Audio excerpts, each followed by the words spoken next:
I'm sending a care package to my husband at war, and I can't wait for him to try M&Ms. A new candy-coated chocolate. They don't melt, but they melt in your mouth. Look, a care package. How nice. Ooh, M&Ms. What are these? Wow, these are fantastic. It melts in my mouth, but not in my hands. And we interrupt this commercial with breaking news. German and Italian troops on the Sicily island just evacuated after 5 weeks of the Allies invading and pushing them out and leaving us with an Allied victory. For those who don't know, the thought of the invasion started 2 months before with Operation Mincemeat. Operation Mincemeat was a plan to divert the Nazis to move further into Europe, allowing American and British troops to invade Sicily. The operations consisted of the Allies dressing an already dead homeless man as a British Royal Marine. Handcuffed to the body was a briefcase with fake plans for an attack on Sardinia and Corsica. Germans found the body and believed the plans, so they left Sicily, only leaving 2 divisions of soldiers on a 300-mile-long island. This allowed them to attack Sicily with little resistance. And now over to Christina with information on the start of the invasion. thanks, Sarah. The Allies set their sights on Italy in hopes that it would remove the fascist Rhine from the war, secure the central Mediterranean, and divert German divisions from the northwest coast of France, where the Allies planned to attack in the near future. More specifically, the Allies chose Sicily, which is right here on our map, because it was close to Tunisia, which is down here, which we can see on our map. Sicily was also a convenient location for the Allies because they had air bases in British Malta, which is hard to see, but it's this island here. Once Hitler got word of what he thought would be an attack on Sardinia and Corsica, these 2 islands, he immediately moved his troops to those locations that are found on our map. So as you can see, this left a pretty clear path for the Allies to come from the south and invade Sicily. Back to you, Sarah. Thanks, Christina. The invasion of Sicily was codenamed Operation Husky, and it began on July 10, 1943. There were combined air and sea landings that involved 1,500,000 troops, 3,000 ships, and 4,000 aircrafts. General S. Patton was the general commander of the American troops, and General Bernard L. Montgomery was the commander of the British troops. And back to Christina with a visual of the next part of the battle. The next 5 weeks, Patton's army moved toward the northwestern shore of Sicily, and then east toward Messina, which we can see right here on our map. This protected Montgomery's forces as they moved up the east coast of the island. Christina and I sat down with a soldier from the war to ask him about the first battles. 137 gliders had planned to have soldiers jump at a certain landing zone, but because of high winds and poor weather, only 12 of the gliders made it to shore.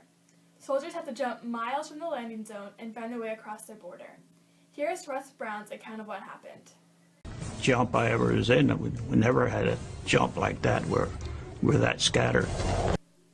Thank you for joining us, and stay tuned for more after this commercial break. Are you wondering where your money is going for the war? Let me tell you. Introducing the newest automobile, Jeep. Jeep is a classic 4x4 car and fits the requirements of the American Army. The type Willie MB found its way into every GI's heart. As reporter Ernie Pyle says, it's loyal as a dog, strong as a mule, and agile as a goat. Jeeps are helping soldiers everywhere, and in just a few months they can help you too. Keep your eye out for the newest machine art. Back. In the short time we were gone, I received a letter from my producer that was written by a German soldier during the invasion of Sicily. It was found in an abandoned German gun position, and it describes the horrors of war and the relentlessness of the American and British forces. It is hard to imagine what one would do if they knew at any moment their life could end. This is the German soldier's reality, and in his letter he says, "It is impossible to describe the terror of that experience. We pressed our faces to the ground and waited for a direct hit or a flying fragment to take our lives. I have no doubt that our own American soldiers were going through a similar experience. The thought of it is devastating.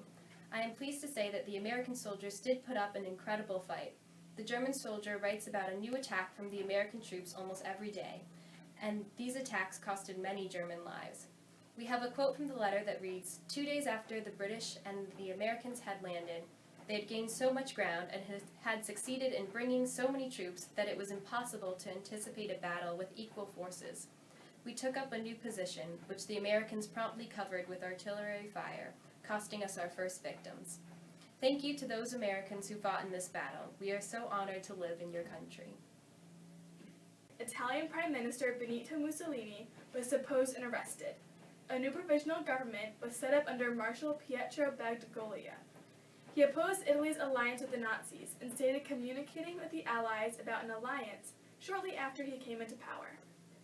Patton and Montgomery closed in on the northeastern port of Messina, and at the same time the German and Italian armies evacuated 100,000 men, along with vehicles, supplies, and ammunition, across the Strait of Messina to the Italian mainland. When the American soldiers arrived at Messina on August 17, 1943, Patton was expecting that they would fight one more battle. He was shocked when he discovered that the enemy forces had disappeared. Unfortunately for the Allies, the German losses had not been severe. The Allies' failure to capture the fleeing Axis armies also undermined their victory. But nonetheless, we couldn't be more proud of our soldiers. It's a good day to be an American. As we close out today's show, I will leave you with an excerpt from a letter written by Anthony Brett James to his brother Ivor's wife Gladys. My darling Rolly, I wish I could spare you our sad news, but we share everything together. Ivor was killed in action on Monday, August 9th. He wrote to you last of all. His last to us was on the 4th. I hope it was all instantaneous. The news came this morning from the War Office, and although we had been very anxious this last week, it came as a stunning blow. Perhaps Ivor is saved from further horror of the war, for after Sicily, who knows? We must not grieve him. The only thing that his happy and promising life is cut short. I feel so stunned and dare not think of details. This sad, distressing letter reminds us of the sacrifice the military and their families are going through while at war. We want to remind you to thank the people who are or were serving and their families who are sacrificing for their country as well. Thanks for watching this morning's news. We'll be back at 5 with more stories. Stay tuned for an episode of Popeye coming on now.